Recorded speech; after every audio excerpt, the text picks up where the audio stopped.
करोड़ लोग ऐसे होंगे जिनको बर्गर या पिज्ज़ा खाने का मन होता होगा या उन्होंने इच्छा रखते होंगे, उसमें से कितने लोगों ने अब तक खाया होगा? ऐसा कोई आंकड़ा निकलना चाहिए। नहीं, मैं एक्स्ट्रापोलेट कर रहा हूँ, मुझे तो ऐसी नौकरी देनी चाहिए लोगों को कि मैं बताऊं कि अभी भी बहुत कम पेनिट्रेशन है इस तरीके की चीज़ों का। बिल्कुल। अब असीम संभावनाएं हैं। अब कौन कर पाएगा कौन नहीं कर पाएगा ये सब आप लोग देखिए, बैलेंस शीट और स्ट्रेटजी वगैरह। तो ये जो नंबर हम देखते हैं तो हमारे दिमाग में यही सब चलने लगता है। पंकज जी, ये कंजम्पशन की थ्योरी कैसे चल रही है आपके दिमाग में और आप कैसे अपने को अप्रोच कर रहे हैं? देखो नीरज जी, मैंने अपने सभी को पार्टिसिपेंट्स को भी सुना, आपके भी व्यू सुने, but I have a sort of mildly different view. एक तो as a broking house we have definitely we don't have a overweight view on FMCG. We have a neutral to slightly negative view on FMCG for next 6 months kind of thing. एक जो जैसे हम सब expect कर रहे हैं कि हमारी जो एक FMCG कंजम्पशन है, हमारा देश एक दो भाग में है, रूरल कंजम्पशन और अर्बन कंजम्पशन। अर्बन में जो मिडिल क्लास है, अपर मिडिल क्लास है, इलाइट में डेफिनेटली आई थिंक वहां पर कोई इश्यूज नहीं है।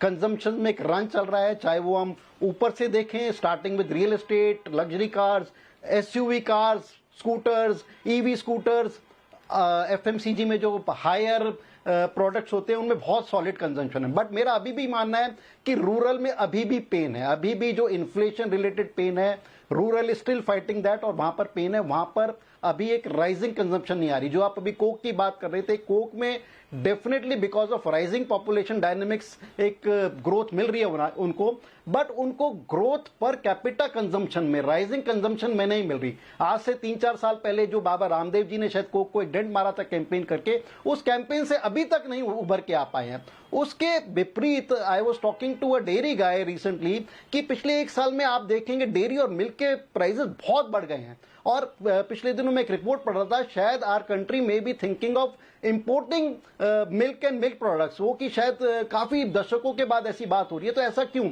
उसका जवाब ये था कि हमारी एक एस्पिरेशनल इकोनॉमी हो गई है, राइजिंग कंजम्पशन की वजह से ये प्रॉब्लम है। It is not because of production related problem, और क्योंकि कंजम्पशन ऑफ जो फॉडर वगैरह इसकी कॉस्ट बढ़ गई है। सो एक अलग अलग प्रश्न चिन्ह है, अलग अलग डायनेमिक्स हैं। जहां तक बर्गर की बात है, कोक की बात है, चाहे इनकी कंजम्पशन बढ़ भी जाए, बट इनमें एक प्रॉफिट मार्जिन है वो इससे बहुत ज्यादा नहीं है। और मेरा अभी भी मानना है कि रूरल में अभी भी पेन है।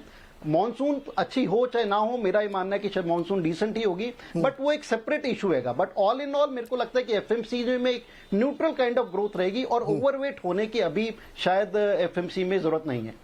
ओके, देखिए ये बात एकदम सही है कि सबका अपना अपना व्यू है, कैसे कर सकते हैं। और ये बात भी सही है कि दूध इतना महंगा क्यों हुआ है, मतलब हर दूसरे चौथे महीने बढ़ता रहता है। हमने तो उसे चाय कम कर दी है, मैं दिन में 1 ही 2 बार दूध वाली चाय पीता हूँ, ब्लैक कॉफी पी रहा हूँ। बीपी बढ़ता है इससे, लेकिन फिर भी अब दूध इतना महंगा होता है, 60-70 रुपये लीटर हो गया, और ज्यादा बीपी बढ़ जाएगा। तो इन्फ्लेशन को कम करने की मैं कोशिश कर रहा हूँ। अच्छा, एक हम लोगों ने इस पर आईटी बात कर ली, कंजम्पशन पे बात कर ली, मार्केट पे बात कर ली, अमेरिका पे कर ली। एक सेक्टर है और उस पर एक रिजल्ट आया मारुति का, सबसे बड़ी कंपनी है, 50% के लगभग मार्केट शेयर है उनका। मारुति के रिजल्ट के बाद उन्होंने कैपेक्स अनाउंस किया, एक और प्लांट लगाएंगे। जब भी बहुत बड़ा प्रॉफिट कमाते हैं तो एक प्लांट लगा देते हैं। भार्गव जी बहुत ही जबरदस्त आदमी, और अब कभी मैं उसका इंटरव्यू करने वाला हूँ नेक्स्ट वीक, तो बहुत ही रोबस्ट बातें करते हैं वो। मैं इस चीज को आगे ले जाना चाहता हूं कि ऑटो सेक्टर में जो बड़े बदलाव हो रहे हैं, क्या हमारी भारतीय कंपनियां उनको सही मायने में गेज कर रही हैं, या अभी भी वो ओल्ड माइंडसेट से चल रही हैं? हमारे यहाँ जो मैं लेटेस्ट आपको पढ़ के सुना देता हूं कि इंटरनेशनल एनर्जी एजेंसी की जो रिपोर्ट है वो ये कह रही है कि दुनिया में बिकने वाली हर 5वीं गाड़ी ईवी होगी 2023 में। 2020 में ये सिर्फ 4% थी। 3 साल में 4% से 20% ये नंबर ग्लोबली आ चुका है। इंडिया इसमें बहुत पीछे है अभी पीवी सेगमेंट में। चाइना में 60% भी बिकने वाली गाड़ियां जितनी भी बिकती है उसमें 60% ईवी है। यूएस में 15 है, यूरोप में उससे ज्यादा 55% गाड़ियां बिकती हैं।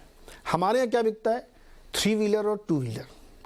इवन 3 व्हीलर में बहुत तेज है, मोर देन 50% रजिस्ट्रेशन 3 व्हीलर के ईवी वाले हुए हैं, बाइक बिक रही हैं। क्या हमारा ऑटो सेक्टर अभी भी एक रिलेक्टेंसी में है, चीज़ों को समझ नहीं रहा है, और वो इस चक्कर में पिछड़ जाएगा? आपको लगता है सर? इसमें नीरज जी 2 तकलीफें हैं जो जिनसे ऑटो सेक्टर जूझ रहा है इस समय। सबसे बड़ी प्रॉब्लम है कि जो बैटरी है वो हम इंडिया में सिर्फ असेंबल करते हैं, जो उसके सेल्स हैं वो हम पूरा चाइना पे डिपेंडेंस है। तो मतलब आपका जो ईवी ग्रोथ है वो चाइना पे डिपेंडेंट है अनफॉर्चुनेटली, और वो इसलिए कि जो रेयर अर्थ मिनरल्स लगते हैं सेल्स बनाने में बैटरी के, वो सिर्फ चाइना में है। तो चाइना कंट्रोल करता है पूरे वर्ल्ड को। तो अब टाटा है या मारुति है, वो बैटरी बनाना चाहे वो नहीं बना सकते हैं यहाँ पे, वो सिर्फ इंपोर्ट करके सेल्स को असेंबल करके उसमें, और ये 2 व्हीलर 3 व्हीलर 4 व्हीलर सबकी प्रॉब्लम है ये। तो एक हमारा ये इशू है जो सरकार को कभी ना कभी रिजॉल्व करना पड़ेगा कि हमें अगर ईवी का पेनिट्रेशन बढ़ाना है तो हमारी बैटरी मैन्युफैक्चरिंग कैपेसिटी इंडिया में बहुत बढ़नी चाहिए। एक वो इशू है। दूसरा ये है कि कस्टमर डिमांड की कोई प्रॉब्लम नहीं है, तो वो इशू नहीं, कस्टमर चाहते हैं, मतलब और ऑटो कंपनीज भी चाहते हैं, क्योंकि नहीं तो क्या होता है अगर ऑटो साइकिल जो होती है जिसमें गाड़ी चेंज करता है आदमी 8-9 साल के बाद चेंज करता है, इसमें क्या ईवी से चेंज फटाफट होगा। 4 साल पुरानी गाड़ी भी लोग चेंज कर देंगे क्योंकि एक रिमार्केबल चेंज है, आप आईसी इंजन से सीधा पीवी पे पहुंच गए, आप ईवी पे पहुंच गए। तो वो चेंज भी फास्ट है ऑटो कंपनीज के लिए कि फटाफट गाड़ी चेंज। पर एक जो नेटवर्क है, जो आप बैटरी चार्जिंग और बैटरी स्वैपिंग, वो दोनों नहीं है अभी, और इसके लिए बहुत बड़े कैपेक्स की जरूरत है। बैटरी स्वैपिंग चाइना में बहुत बड़ा बिजनेस है, इंडिया में नहीं है, कुछ भी नहीं है, मतलब 2 व्हीलर का भी नहीं है अभी।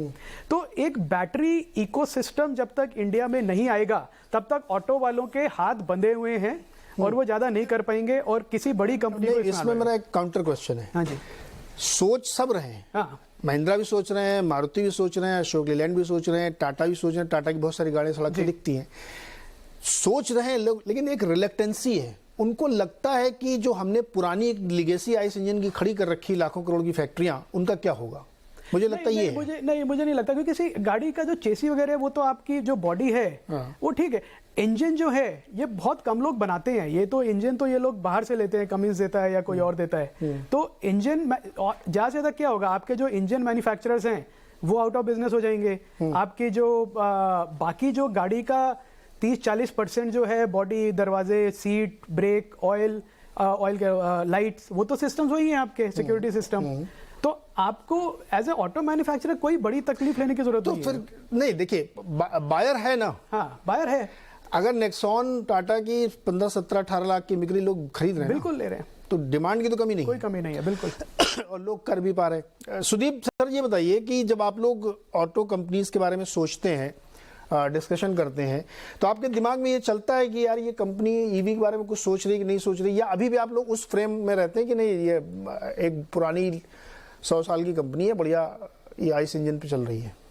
बिल्कुल नहीं। देखिए, पिछले करीब 1 साल से मैं हर इंटरेक्शन में आपके चैनल में, आपके सिस्टर चैनल में यही कह रहा हूं कि मुझे बहुत अनसर्टेनिटी दिख रहा है इस सेक्टर में ओवरऑल। और इस अनसर्टेनिटी का ये नहीं है कि किसने अडॉप्ट किया, किसने अडॉप्ट नहीं किया। जो जिसका जिक्र आप कर रहे हैं कि इंडिया बहुत पीछे है, इंडियन मैन्युफैक्चरर्स अभी भी सही ढंग से सीरियसली इसको नहीं ले रहे हैं, मेरा पॉइंट वहां पे नहीं था। ये भी शायद एक बहुत इंपॉर्टेंट पॉइंट है जो आप कह रहे हैं, पर मेरा पॉइंट दूसरा था। मेरा पॉइंट ये था कि देखिए, मुझे मालूम नहीं है कौन क्या कर पाएगा, और ये एक कंप्लीटली ब्लू स्काई है कि आज टाटा की कुछ व्हीकल्स बाजार में दिखते हैं, टाटा कुछ अच्छा नंबर्स कर रहे हैं इस मामले में, बट वो नंबर ओवरऑल कॉन्टेक्स्ट में बहुत छोटा है। बाकी लोग बात कर रहे हैं, जैसे आप जिक्र कर रहे हैं, कह रहे हैं 24 में आएगा, 25 में आएगा, 26 में लॉन्च करेंगे।